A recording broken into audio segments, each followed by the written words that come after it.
Welcome. I'm the Astrophilosopher, and this is my channel, Gaia Reborn. Today we're doing a collective reading for the planet.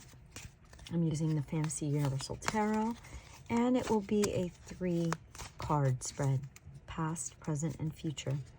I sometimes feel the need for clarifiers, and I go with what Spirit guides me, and the story, whatever the story needs to unfold.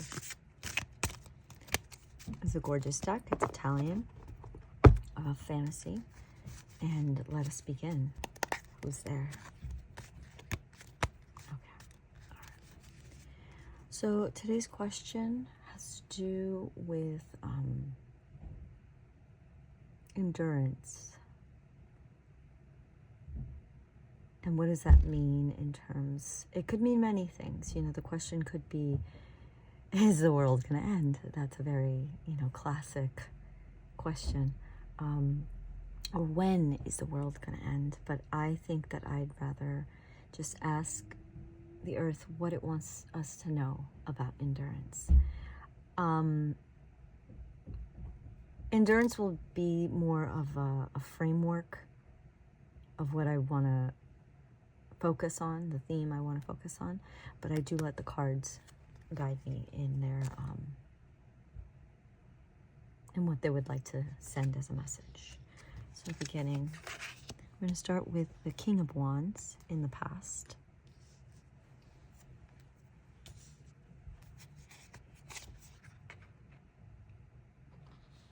And I only shuffle once for the first, and then I'll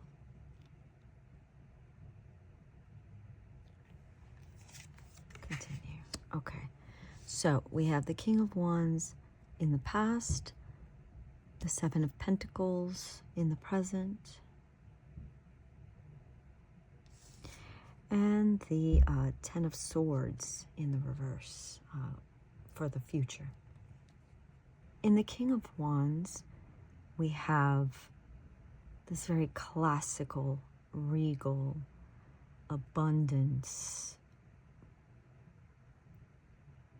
just the richness of what can be considered original earth or original times, right? Sitting in his castle, viewing the wonders of his creation. Earth stood for millions of years on its own. It stood in calmness. It stood in tumultuous weather. It stood throughout all its iterations of evolution.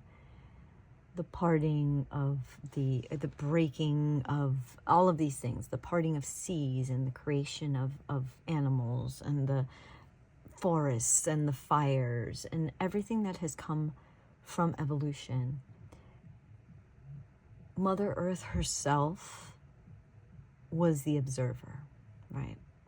She embodied every part of the creation, but she is, in my respect, considered the ultimate observer, at least for the planet. So there's these like connections of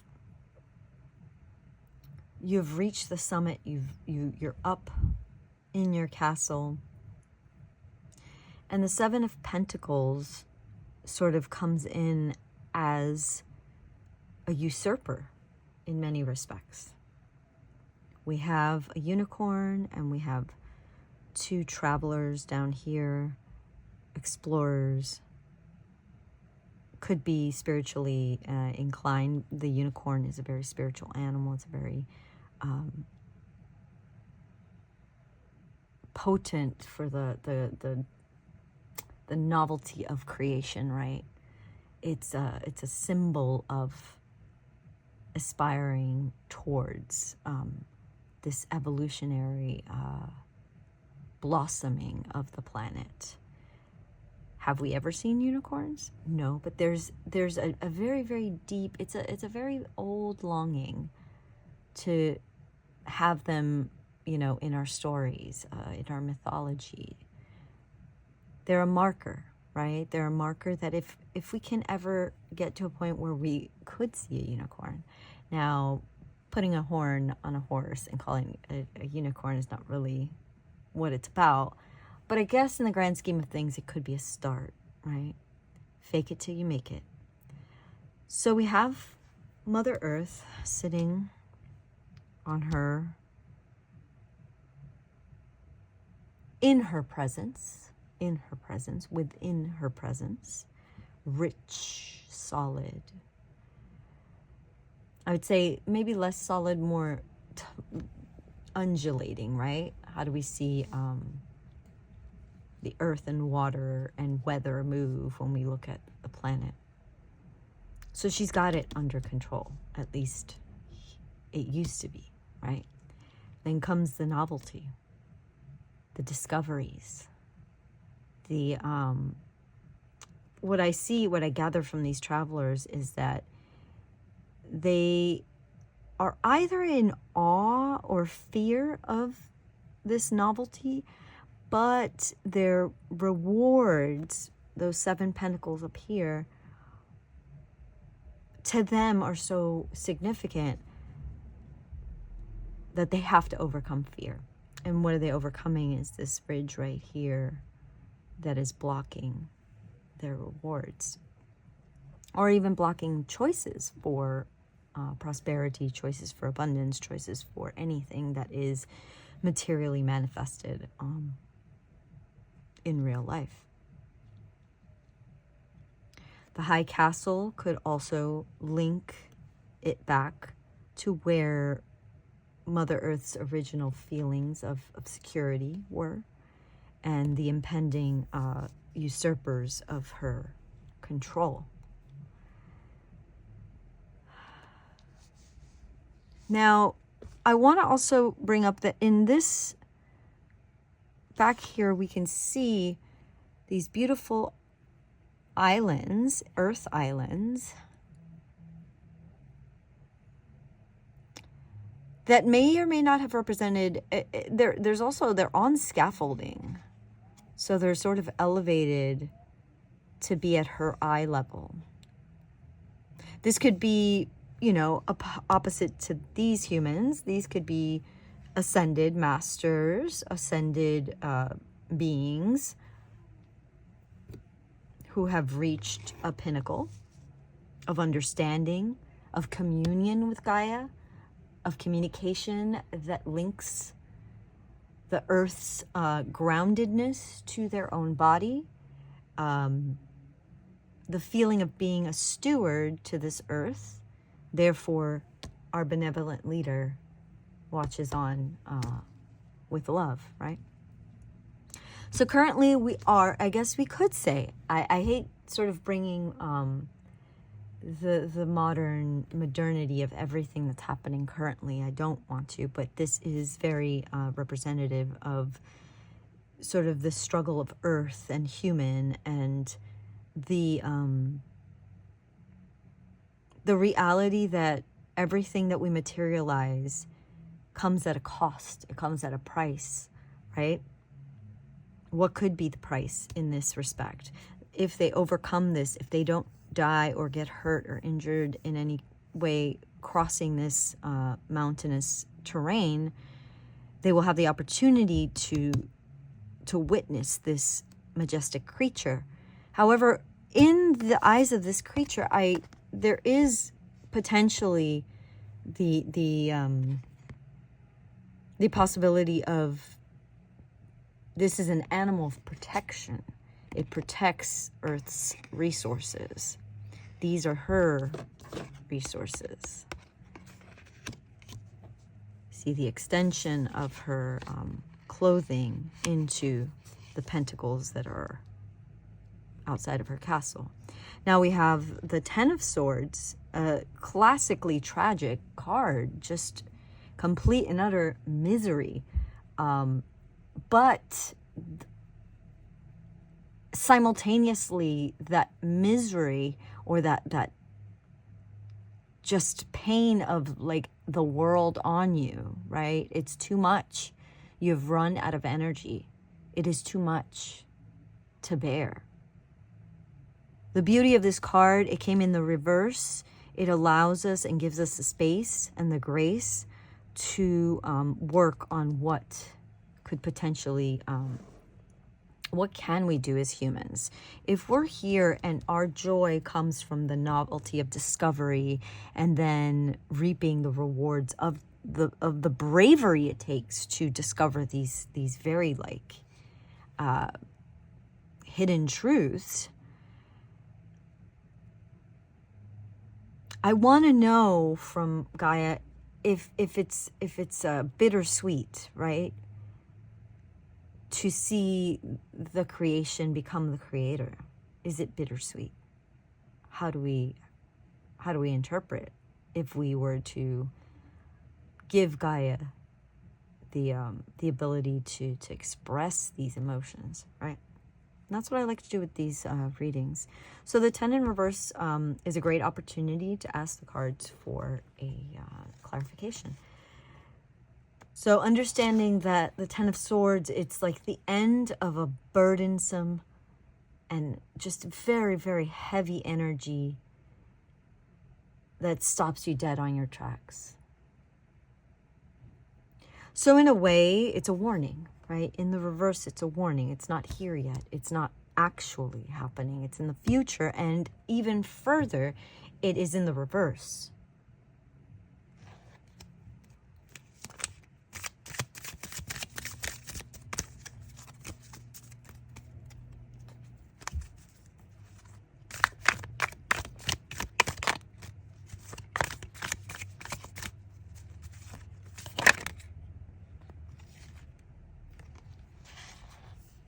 The Queen of Wands in the reverse. Now, I think of Persephone. Anytime I see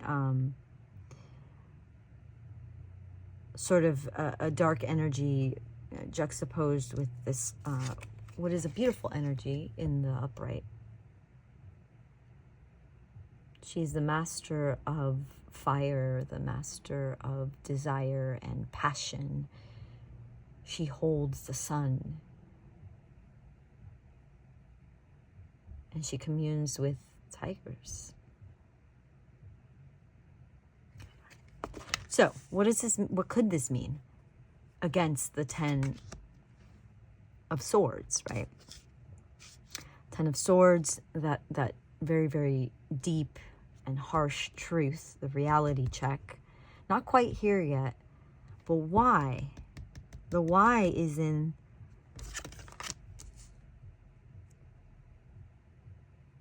so for as much bravery as can be assumed these travelers or explorers have, there is a sense of hesitation in one of them. And so that hesitation to me goes back to this. I gendered the King of Wands because it's Mother Earth. So in her King of Wands era, which was in the past, she felt secure. She felt in her place, in her domain, master of her domain. She was fair. She observed the enlightened come and join her because this is her planet, her creation, right? Or at least we can say she's the steward of this creation at the very minimum. And in having that, I think, and I want to insert, imbue a little bit of what I can imagine how lonely it could be to be the sole steward of creation, to only be able to observe, to in a way be stuck in your bubble. This could be a cry for help, you know, her companion, who in this story of Mother Earth could be her companion.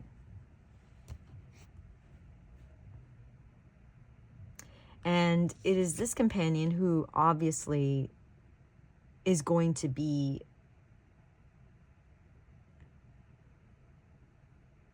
the touch of honey, the touch of gentleness, the touch of,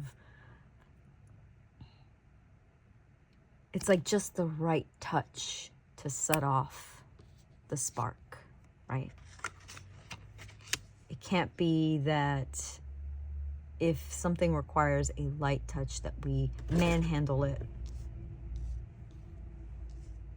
and expect a positive outcome. So it's just following, the earth is following her own rules, right? So she says, I was in control. I had the control. I've lost the control. Yes, to us, to our desires to explore, to curiosity, to figure out, to acquire, to compete against each other, to dominate, to own, to embody, right? I want a clarification for, because we're still in the reverse. It's still not, it's not enough. Earth finding the Queen of Wands, or matching the Queen of Wands energy, stepping into it instead of being the King of Wands, in embodying her connections to nature, like harnessing the fire of nature. Whereas the king was almost the embodiment of fire, right? So we have the handler of fire who needs to manifest. And if we're going from the pure embodied fire, this is hard. He is stripped right here. Right here we see it. The King of Wands stripped to his bare self by the creation. It's too much to bear.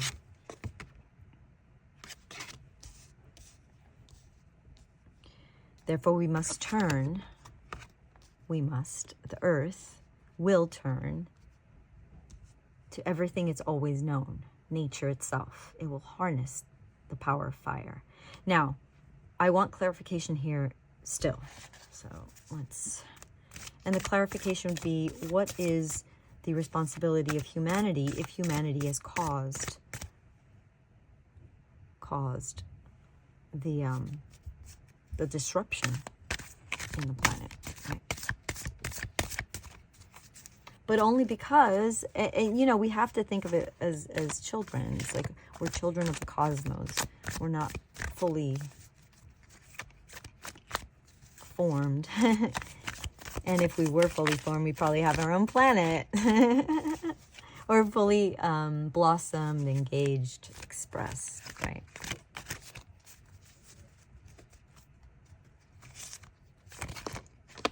Okay, I got 2 cards. The Knave of Wands. Interesting, we're still on the Wands. Okay.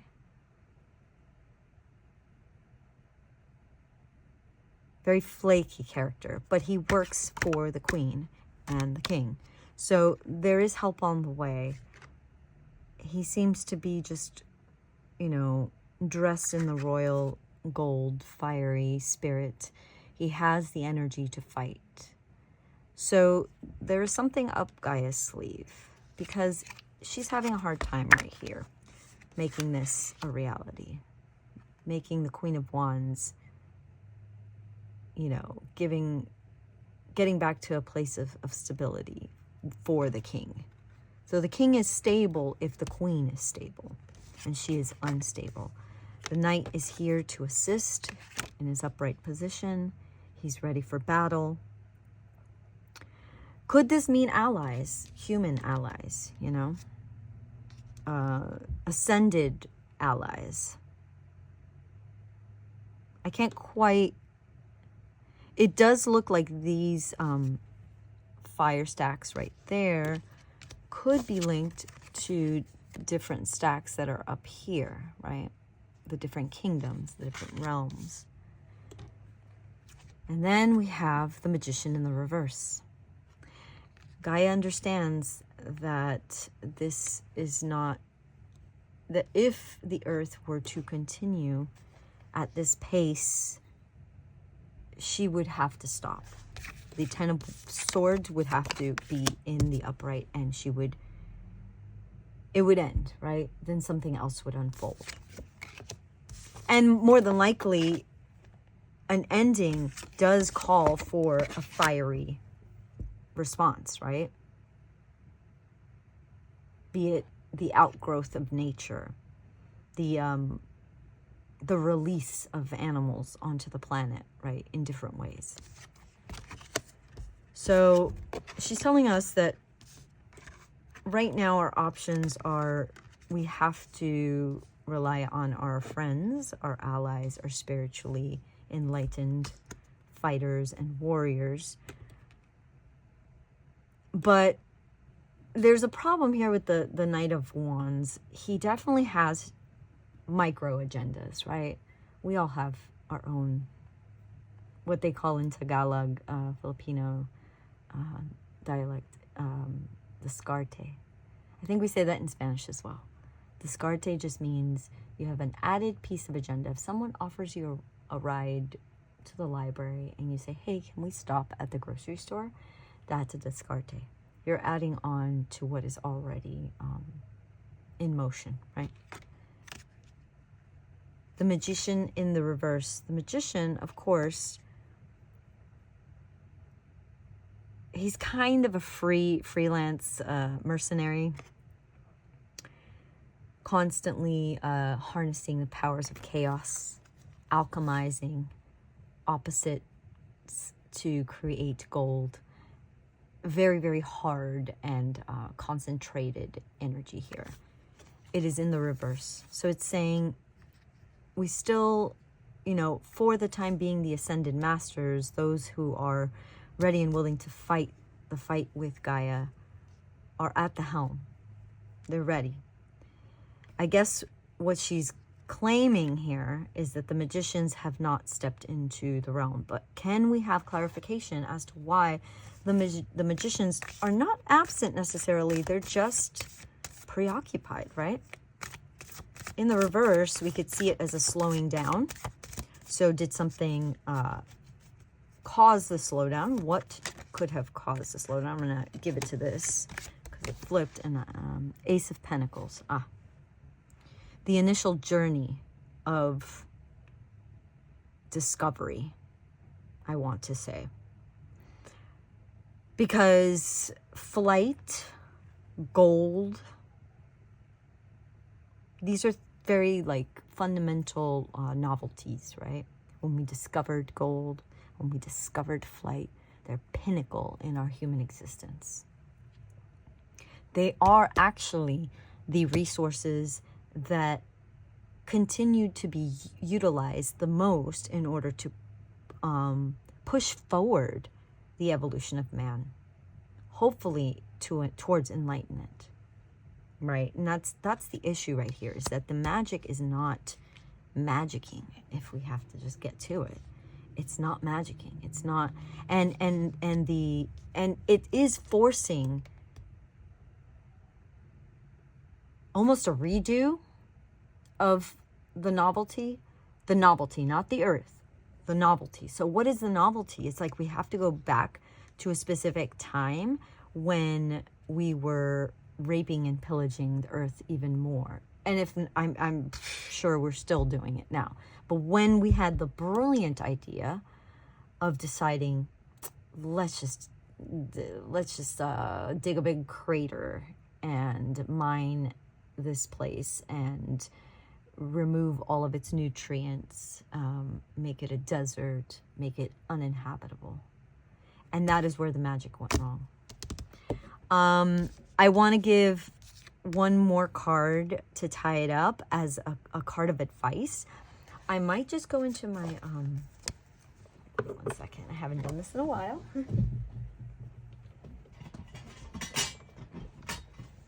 So I have, sorry for the ruckus. I'm pulling out my Thoth deck because it is a very honest deck. It is very mean, but we can interpret it gently when it gets very mean. But it's, and by mean, I just mean realistic, reality check type of energy. I have these oversized those cards, so I apologize for, I'm going to shuffle them off camera. But yeah, this is beautiful. The Ace of Pentacles, just a reminder, because we made it to the 7. The 7 is the, to me, would be the peak of that. And then once you get to the 8 of Pentacles. So, okay. The 5 of Pentacles tends to be a crossroads, right? For the challenge of acquiring whatever it is that we want to acquire. It's sort of, it's uncertain. It's the security of 4 has now, someone has entered the chat and sort of rustled the feathers of the perfect square, right? And everything in the tarot is all about leaning in towards perfection or a better understanding of the previous card. The 6 of Pentacles to me would then be a settling. It's you're compromising with the expansion that was not necessarily asked for, but was required. So expansion or dilation of resources. More than likely a 5 of Pentacles will be a detour of resources. So it'd be depleting, but in order to begin this sort of initiation process of acquiring even bigger goals, bigger fortunes, however you wanna sort of lead that into the path. And what Gaia is saying is our magic is not that great. Our magic has failed us. It needs to be reimagined, re-explored, sharpened. What we have are warriors and fighters, which is, it's not enough. We need the magic, is what she's saying. We need the magic. And therefore, part of what's going to help us is maybe a time dilation. I sense, I don't know if anyone else has experienced this, where it's like, I feel like, you know, people say when they're talking about the news or they're talking about anything current event, is we're going back in time. Oh, we're regressing. Oh, because things are pretty gnarly out there. And the feeling is we're just going backwards. We're going backwards. In a way, we have to. In a way, we have to. And it's only in the way of resources. But these resources are limited still. That's why the magic. So I'm going to ask Thoth to aid us in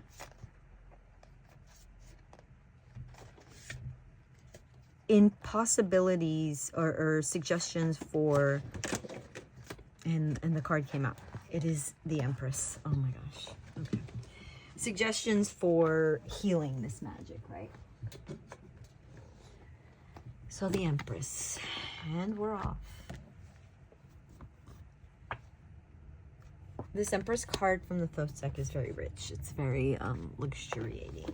The color is beautiful. So we have all the gentle magic and presence of the Empress. The Empress embodies the absolute strength of the moon, the strength in the most tender of animals. Her strength is here, you know? Just because she's soft looking doesn't mean she doesn't have the ability to defend herself. She just understands that part of her role is to stand in the same frequency as nature.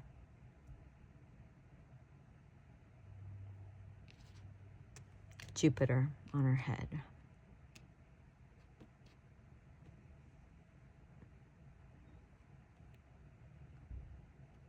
So she is a warrior. She's a warrior.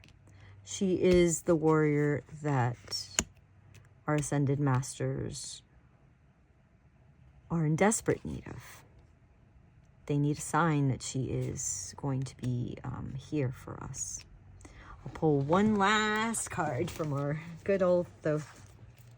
That wasn't as mean as I thought, Thoth. Very, very positive in your approach. I like to thank the cards for their cooperation. All right. So now we'll just cut the deck and call the card. Yeah, 4. So this is what I was describing, the 4 of Discs, 4 of Pentacles in reverse. There was an agreement that was disrespected. This agreement, as above, so below, is now as below, so above, and it is not okay. That is not okay. We cannot be, or I should say, demons should not be taking cues from, well, hold on. Let's see. I just said something, and I think I answered my own question. I would normally say angels shouldn't take cues from demons, right? And I tried to reverse that, and in my reversing of it, it didn't work. The logic didn't work, because I believe what the Thoth deck is trying to tell us is that